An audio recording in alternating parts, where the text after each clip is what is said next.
Hey, I'm Dr. Pilet, and I'm going to give you an introduction into what I call the story of John. The story of John is about a man who is married to Sally, and they have 3 children. He's working 40 hours a week. He doesn't like his job, gained a lot of weight, and yet, coincidentally to this time frame, his wife suffered a loss of her father. Her father passed away, and during that grieving process, she became so depressed and immobilized that she lost her job too. And so now here John finds himself working 40 hours a week. He finds his wife is depressed. He finds that she's emotionally removed. He resents that she's lost her job. He resents that there's no money coming in because now he's the sole provider. And yet there's 3 children involved. Mike, the older son, 15. Katie, 14, and Jessica, who's 6. This story talks about how John comes home from work, finds the house pretty much in disarray, no one's home. His internalized suppressed anger gets the best of him because there's no clean towels, there's dirty laundry, there's no meal, the kids are gone, the phone rings and he picks it up and the battery's dead, so he's spinning a lot of negative energy, feeling like a victim, if you will. But as Sally walks in the door with the 3 children, he storms out the door to go to the YMCA to work out because he knows he's going to blow up and he's going to explode. He's going to discharge those intense emotions in front of the kids, so he took what's called a timeout. Now he's working out, feels better, comes home, and nothing's changed. There's still no food, no plans for preparing a meal. And the interaction in the household is other than what you would call, harmonious.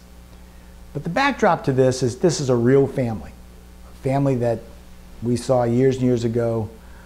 Not all the facts are quite the way they are, but understand the idea that we have these families where domestic violence becomes a day-to-day event, not necessarily in physical violence, but emotional abuse. The resentment of the male partner and the nonverbal facial expressions and body language, the innuendo, the put-downs, as his resentment towards his partner not working fills the entire household with negative energy. The interesting part about this story is the dynamics with the children, because the oldest child, 15, is Katie. And Katie, was the apple of his eye, so to speak, but when she began to when she approached her teens, he started to disconnect from her. He wasn't into fingernails and hairspray and dress, and yet his son, Mike, who was 1 year younger, they began to relate together and do a lot of manly type things together. So, Katie was displaced for Mike, and now Dad's doing a lot of things with Mike. Well, now here we are forward in time, and as the household is falling apart because Mom's not working, there's a lot of strife and a lot of conflict, John's best friend becomes the older son, the eldest son, who's 14 years old. So they do everything together. The resentment of Katie builds. Now Katie is climbing out the window. She's been caught shoplifting. She was caught with drugs in school. She was suspended for a period of time. John doesn't think this is his fault. John thinks that this is Sally's problem. Sally should raise the girls. I raised the boys, right? I got Mike under control. You're supposed to get Katie under control. Why? You're doing a terrible job. But the dysfunctional thought processes here are just rampant everywhere. The lack of realization that John has colluded with the son, shown him favoritism, and abandoned the other 2 girls, Jessica and Katie, and abandoned them to Mom, who's clinically depressed. The idea that the negative energy is going to continue to grow.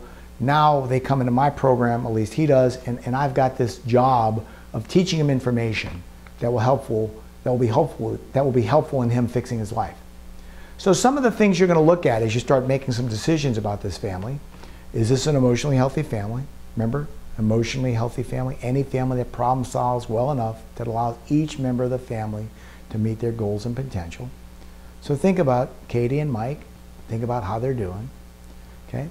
When you look at that idea of direct, indirect criticism, direct, the words I say to you, indirect, the implications, you walk in the house, you say, Gosh, it'd be nice to have a hot meal for a change when you know there is no hot meal. That's what we call indirect. Nonverbal criticism, facial expressions, and body language. You can hurt someone's feelings and make them feel demeaned just by the way you look at them.